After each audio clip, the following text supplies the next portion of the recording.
je sors du taf, je viens de rentrer chez moi. Je dirais pas dans quoi je travaille.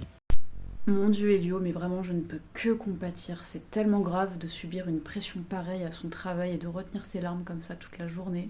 Et ta vidéo m'a d'autant plus touchée en ce jour très particulier qu'a été le 10 septembre, en ce jour de grève.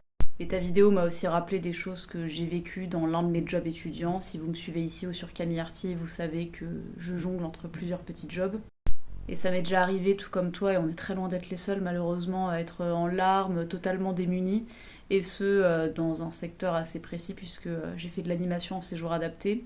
Alors évidemment, je vais pas vous dire pour quelle entreprise j'ai travaillé, mais de toute façon j'ai travaillé pour plusieurs. Et ça m'est déjà arrivé de me retrouver dans cet état-là. Et pour cause. Bon, je vais en profiter pour apporter un peu mon témoignage, mais je l'ai déjà dit ici, et je l'ai dit notamment, je l'ai longuement expliqué dans une vidéo qui est sur ma chaîne du même nom, Sophie Enquête.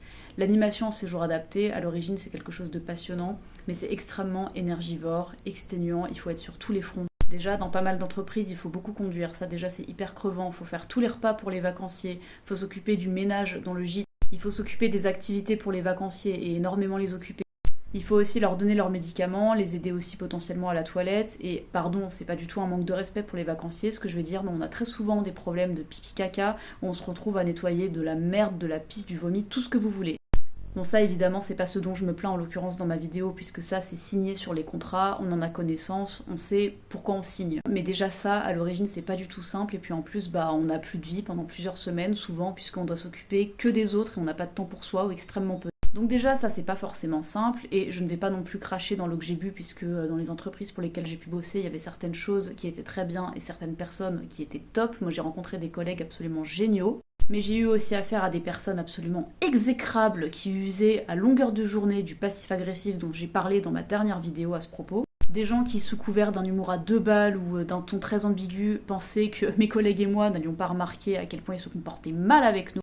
Moi, plusieurs fois, je me suis déjà retrouvée à devoir m'éclipser et à laisser des collègues travailler tellement j'en pouvais plus parce que je devais appeler des proches pour évacuer ou simplement pour chialer un bon coup, tout ça à cause d'abrutis pareils.